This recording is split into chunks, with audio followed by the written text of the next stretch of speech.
정체성은 하나님과의 관계 안에서 규정된다. 성경에서 나는 누구인가? 라는 질문에 대한 정답이 기록되어 있지 않습니다. 사람들은 계속해서 이 질문에 대해 여러 가지 답을 내놓고 있습니다. 전에 누군가가 인간은 투표하는 동물이다 라는 주제로 학위 논문을 쓴 것을 본 적이 있습니다. 세상에서 투표를 통해 의사결정을 내리는 동물은 인간밖에 없다는 것입니다. 이것이 학위 논문으로 쓸만한 주제인지는 잘 모르겠습니다만 그런 것도 있었습니다. 인간은 도구를 사용하는 동물이다 라는 말도 있었습니다. 전에는 인간만이 도구를 사용하는 줄 알고 만든 말인데 이후 동물도 도구를 사용한다는 것이 발견되었습니다. 특히 개미 핥기는 개미집에 나뭇가지를 넣고 개미를 끄집어내어 잡아먹습니다. 그 밖에도 인간이 어떤 존재인지 규명한 말은 많습니다. 사회적 존재다, 흔들리는 갈대다, 과거를 돌아보는 동물이다, 서로 선한 존재다, 원래 악한 존재다 등이 그러합니다. 하지만 성경은 인간이 어떤 존재인지 설명하는 대신 하나님이 어떤 분이신지 가르쳐 줍니다. 그런 다음에 하나님 안에서 나는 누구인가를 설명합니다. 하나님이 내 아버지가 되실 때 나는 그분의 자녀가 됩니다. 하나님이 내 신랑이 되실 때 나는 그분의 신부가 됩니다.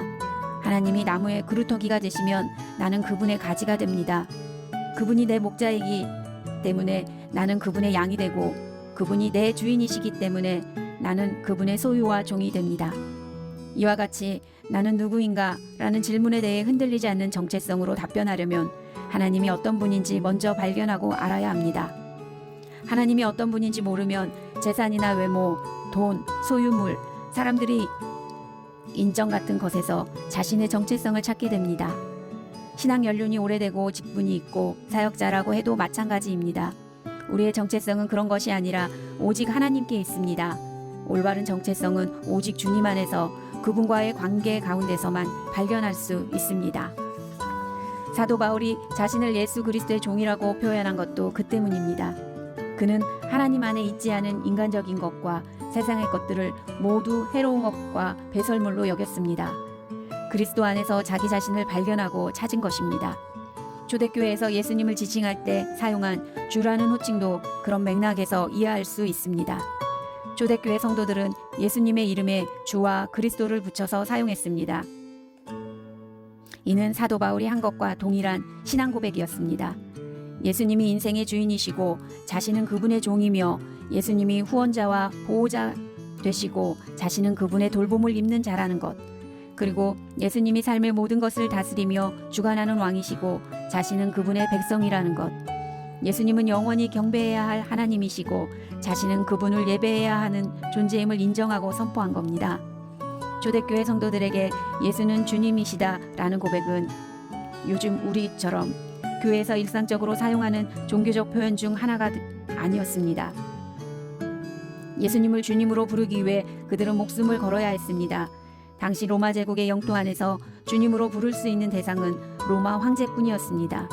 황제가 아닌 다른 누군가를 주님으로 부르는 것은 반역 행위에 해당하는 중죄였습니다.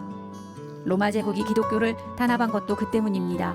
황제가 아니라 예수 그리스도를 주님으로 고백하며 선포하는 무리를 그냥 내버려 둘 수 없던 겁니다. 이와 같이 예수님을 주님으로 고백하는 것은 매우 중요한 일입니다. 예수님도 이 고백의 의미를 모른 채 입술로만 주를 부르는 이들에게 매섭게 경고하셨습니다. 나더러 주여 주여 하는 자마다 다 천국에 들어갈 것이 아니요 다만 하늘에 계신 내 아버지의 뜻대로 행하는 자라야 들어가리라. 마태복음 7장 21절. 지금 한국교회가 사회로부터 지탄받는 이유는 예수 그리스도가 아닌 것에 자신의 정체성과 안정감을 두고 있기 때문입니다. 많은 그리스도인이 자신이 누구이며 어디에 있어야 하는지 어디로 가야 하는지 알지 못한 채 방황하고 있습니다. 이는 하나님이 어떤 분인지 알지 못하기 때문에 나타나는 증상입니다. 하나님이 어떤 분인지 모르기 때문에 그 안에서 자신의 정체성을 찾을 수 없는 겁니다. 개인이든 공동체든 자신이 어떤 존재인지 알기 원한다면 먼저 하나님이 어떤 분이신지 알고 예수 그리스도가 주인 되심을 깨달아야 합니다. 주님이 주인 되심을 깨닫기 원합니다. 에베소 교회 성도들도 이와 동일한 영적 상태에 놓여 있었습니다. 예수 그리스도를 구주로 믿고 그분의 십자가 복음에 참여했으면서도 그들은 자신들이 하나님의 거룩한 백성임을 인식하지 못하고 있었습니다. 성경 말씀은 많이 알고 있었지만 그저 지식으로 쌓아둘 뿐 하나님의 거룩한 백성으로 살아가는데 적용하지 않았습니다. 자신이 누구인지 모르기 때문에 그렇게 해야 할 필요를 느끼지 못한 겁니다. 그 이유가 무엇일까요? 하나님을 올바로 알지 못하기 때문입니다. 하나님이 자신과 공동체와 온 세상을 소유하고 다스리시는 왕과 주인이심을 알지 못하기 때문입니다. 그래서 에베소 교회 성도들도 왕이 없었던 구약 사사시대 이스라엘 백성처럼 자기 소욕을 쫓아 살게 된 것입니다.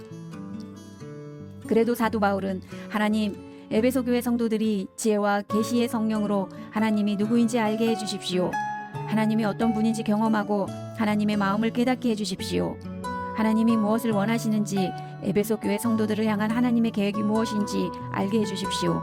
라고 기도했습니다. 사실 우리가 하나님을 아는 것은 다름 아닌 하나님의 간절한 소망입니다. 하나님의 말씀을 기록한 성경에 두께만 봐도 그것을 알 수 있습니다.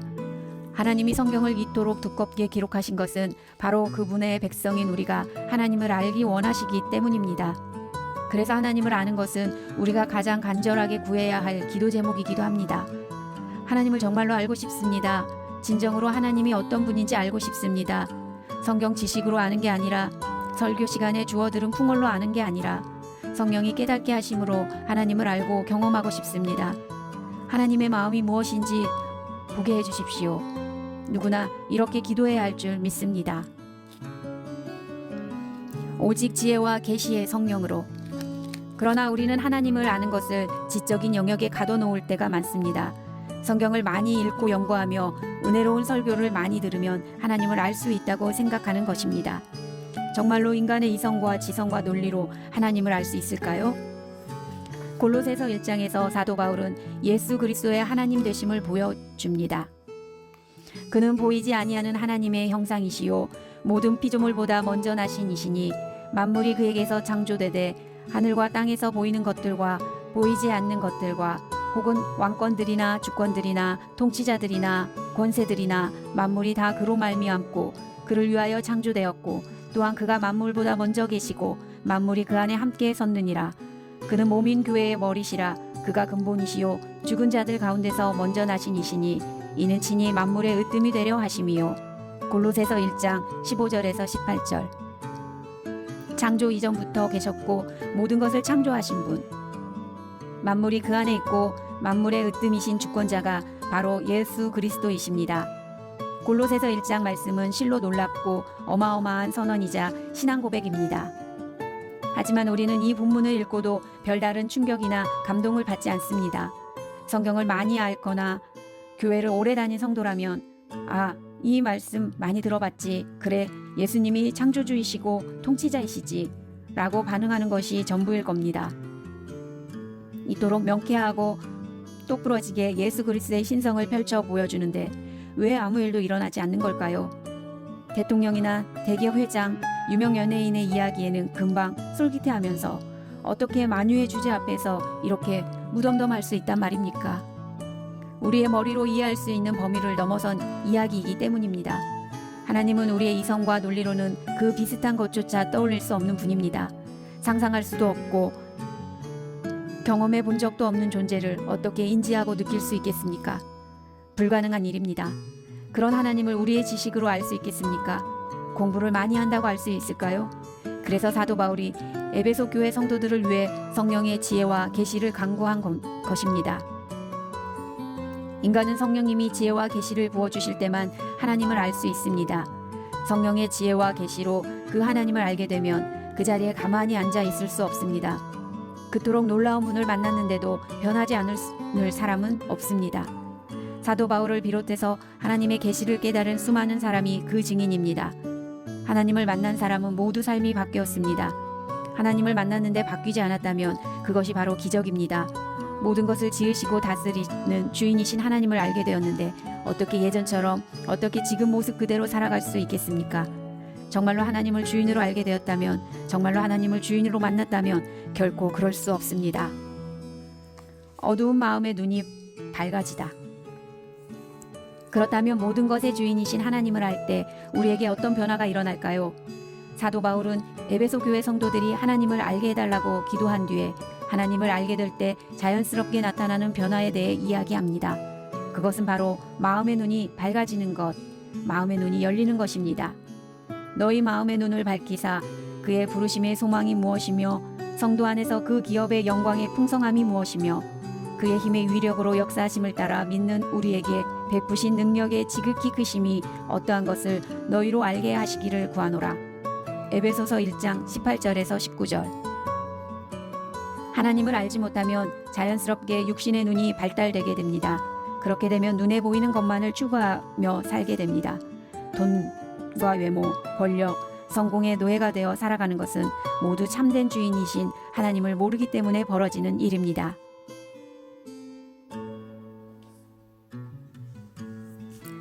부르심의 소망을 알게 되다. 사도 바울이 강구한 대로 하나님을 알고 마음의 눈이 밝아지면 어떤 일이 일어날까요? 첫째, 부르심의 소망이 무엇인지 알게 됩니다. 신학교 입학시험에서 면접 때마다 빠지지 않고 등장하는 질문이 하나 있습니다. 바로 왜 신학교에 왔습니까? 또는 목회자의 소명을 받았습니까? 라는 것입니다. 목회자가 되는 것이 정말로 주님의 뜻인지 확인했는지 확인하고 있는지 묻는 것입니다. 그래서 신학교에 가려는 이들 중에는 산에 올라가 철야 기도를 하며 나무도 몇 그루 뽑고 며칠씩 금식하면서 하나님의 응답을 구하는 이들이 많습니다. 주여 확실한 증거를 보여주소서. 정말 이 길을 가야 합니까? 목회자로서의 소명에 대한 특별하고 분명한 증거를 얻고 싶은 겁니다. 그래서인지 한국 교회 안에는 부르심이나 소명을 목회자나 사역자와 관련된 것으로만 생각하는 경향이 많습니다. 주님이 그분의 백성을 신학교 한 곳으로만 부르시고 목회와 기독교 사역 외의 일과 직업에는 아무런 관심이 없는 분이신 것처럼 말입니다. 정말 그러하다면 모든 그리스도인이 신학교에 가서 목사와 선교사가 되어야 하지 않겠습니까?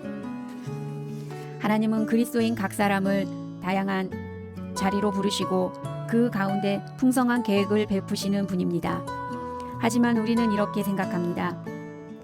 난 목사도 아니고 선교사도 아니니까 돈 많이 벌어서 교회에 헌금 많이 하면 되지 뭐. 돈 많은 장로님과 권사님이 되는 걸로 만족한다는 얘기입니다.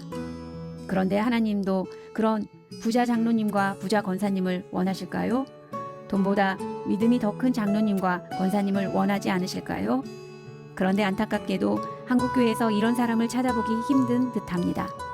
신앙은 교회나 선교지에서 필요할 뿐 일상과 일터에서는 착하게 살면서 가끔 전도하고 11조를 잘하는 정도면 충분하다고 생각하는 이들이 많습니다. 왜 그럴까요? 하나님이 부르심을 영적인 영역, 종교적인 영역에만 국한해서 이해하기 때문입니다. 하나님이 모든 그리스도인을 저마다의 자리로, 역할로 부르셨음을 모르기 때문입니다.